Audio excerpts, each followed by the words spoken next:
To my channel friends. आप सभी लोगों का स्वागत है मेरे चैनल पे।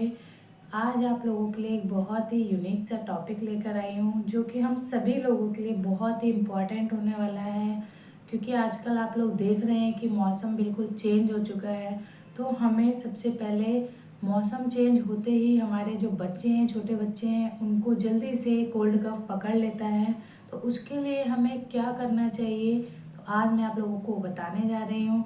तो मेरी वीडियो में बने रहिएगा और सबसे पहले मेरे चैनल को सब्सक्राइब कर लीजिए जिन लोगों ने भी मेरे चैनल को सब्सक्राइब नहीं किया है। तो सबसे पहला जो पॉइंट है वो ये है कि हमारे बच्चों की तबीयत क्यों ख़राब होती है, क्योंकि 6 मंथ तक का जो बेबी होता है वो सबसे पहले माँ का ही दूध पीता है और 6 मंथ तक वो माँ का ही दूध पीता है, उसके अलावा कोई और फीड नहीं करता है। तो हमें सबसे पहले क्या करना है, सबसे पहले हमें खुद को अपनी केयर करनी है, क्योंकि जब तक हम अपनी केयर नहीं करेंगे हमारा बेबी ठीक नहीं रहेगा। सबसे पहले हमें अपनी केयर करनी है। अपनी केयर हमें कैसे करनी है, क्या होता है कि मौसम चेंज होता है, हम अपने ऊपर ध्यान नहीं दे पाते हैं, नंगे पैर पूरे घर में घूमते रहते हैं, तो पैरों से जो ठंड है वो हमारी बॉडी में चली जाती है और फिर वही ठंड हमारे बच्चा जब हमारा फीड करता है तो उस तक पहुंच जाती है और उसकी छाती में जाके जम जाती है। आप लोगों ने देखा होगा बलगम खांसी, मतलब बच्चों को अगर एक बार हो जाती है तो उसकी केयर करना बहुत मुश्किल हो जाता है, बहुत दिक्कत आ जाती है, बहुत प्रॉब्लम्स आती है हमें उसको जल्दी से ठीक करने के लिए। तो इसलिए सबसे पहले तो हमें अपनी केयर करनी है, नंगे पैर नहीं घूमना है। जैसे थोड़ा सा मौसम चेंज हुआ है तो हमें मौसम के अकॉर्डिंग थोड़े से मोटे कपड़े पहनने हैं, अपने आप को ढक के रखना है, कवर करके रखना है, पैरों में स्लीपर डालने हैं, सॉक्स डाल सकते हैं आप। तो इससे आपका बेबी भी ठीक रहेगा और आप भी ठीक रहेंगे। सबसे पहला तो हमें ये ऑप्शन करना है।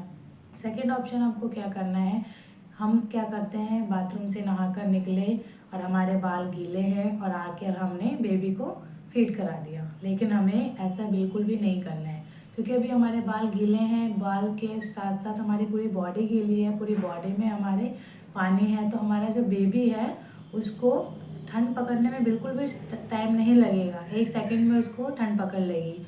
इसीलिए हमें जब भी हम नहाकर आते हैं, हमने हेड वॉश किया है, सबसे पहले अपने बालों को अच्छे से ड्रायर करना है, सुखाना है।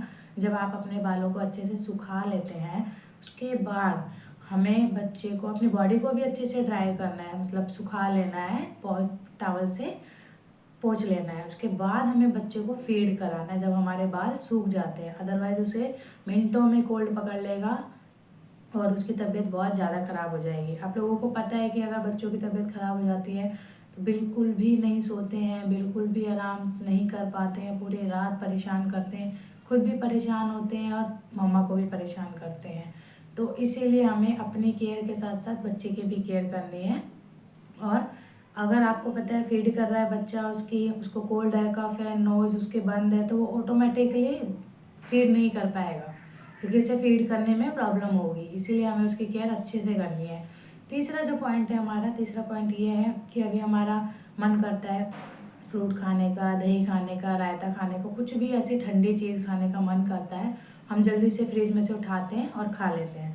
तो इस चीज़ का हमें बहुत स्पेशली ध्यान रखना है कि हमें कोई भी चीज़ हो फ्रिज से निकाल कर डायरेक्ट नहीं खानी है, बिल्कुल भी नहीं खानी है, क्योंकि अगर हम डायरेक्ट फ्रिज से उठा के खा लेते हैं तो वो हमारे अंदर जाकर ठंडा कर देती है, हमारी बॉडी को ठंडा कर देती है, और जब हमारा बेबी हमारा फीड करता है तो उसको एकदम से जुकाम जो है वो पकड़ लेता है। तो इसलिए हमें फ्रिज से कोई भी चीज़ें निकाल कर डायरेक्ट नहीं खानी चाहिए। अगर आपको कुछ खाने का मन है तो आप धूप में बैठकर बिल्कुल दोपहर में, यानी 1-2 बजे के टाइम जो तेज़ धूप होती है उसमें बैठकर फ्रूट ले सकते हैं, दही, मतलब जितनी भी ठंडी चीज़ें होती हैं वो आप ले सकते हैं।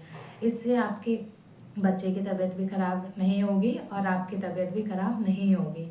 तो इन सब चीज़ों का हमें अच्छे से स्पेशली ध्यान रखना है कि जो हमारा बच्चा है उसको हमें ठंडी ज़ुकाम से कैसे बचाना है। साथ ही साथ उसको अच्छे से फुल्ली कपड़े पहना कर रखने हैं, हमें अच्छे से कवर करके रखना है, अंदर रखना है, बाहर नहीं रखना है बिल्कुल भी, सॉक्स डाल के रखना है। मतलब हम जितनी अपनी साइड से कोशिश कर सकें उतनी हमें करनी है।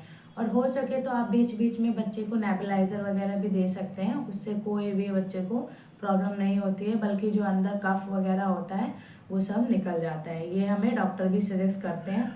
कि हम लोग बच्चे को नेबुलाइज़र दे सकते हैं। और उसी के साथ साथ आप एक दो उपाय और भी कर सकते हैं। अगर बच्चे को सर्दी जुकाम हो गया है तो सरसों के तेल को हल्का सा गर्म करके, मतलब ज़्यादा गर्म नहीं करना है, इतना गर्म करना है कि बच्चा सहन कर सके। उसमें 2-3 लहसुन की कलियां डाल सकते हैं, अजवाइन डाल सकते हैं और उस तेल की अच्छे से बच्चे की छाती पे मालिश कर सकते हैं। इससे बच्चे की छाती गर्म रहेगी, बच्चे की बॉडी गर्म रहेगी और बच्चे को किसी भी तरह की कोई भी प्रॉब्लम नहीं होगी, सर्दी जुकाम नहीं होगा। साथ ही साथ आप अजवाइन की पोटली बनाकर बच्चे के सर पे रख सकते हैं। इससे बच्चे के अंदर गर्माहट रहती है, बच्चे का सर गर्म रहता है तो पूरी बॉडी गर्म रहती है और बच्चे को कोई भी प्रॉब्लम नहीं होती है। और एक और टिप है, आप बच्चे के पैर के जो तलवे होते हैं उसमें भी अच्छे से सरसों के तेल की मालिश कर सकते हैं, जिससे कि बच्चे को कोई भी प्रॉब्लम ना आए। तो हमें सर्दियों में ये छोटे मोटे उपाय जो हमारे घरेलू नुस्खे होते हैं ये सब करते रहने चाहिए, जिससे कि हमारा बेबी ठीक रहे। मैं आप लोगों के साथ अपना एक्सपीरियंस शेयर कर रही हूँ। आई होप आप लोगों को मेरी वीडियोस पसंद आ रही होंगी। तो प्लीज़ मेरी वीडियो को लाइक शेयर ज़रूर कीजिए। जिन्होंने भी मेरे चैनल को सब्सक्राइब नहीं किया है वो जल्दी से जाइए और मेरे चैनल को सब्सक्राइब कर लीजिए, जिससे कि मैं जो भी न्यू वीडियोस लेकर आऊँ वो आप तक इजीली पहुँच जाए। तो ये मैंने आज आप लोगों के साथ अपना एक्सपीरियंस शेयर किया है। आई होप आप लोगों को पसंद आया होगा और आप लोग मुझे बता सकते हैं कि किन लोगों को ये चीज़ें पता है ऑलरेडी और किन लोगों ने बताई है। तो कमेंट में ज़रूर आप लिखिएगा कि आप लोगों को ऑलरेडी ये चीज़ें कहाँ से पता है, किन लोगों ने बताई है, किन लोगों ने शेयर की है। तो आई होप आप लोगों को मेरी वीडियो पसंद आई होगी। Thanks for watching this video. Bye bye.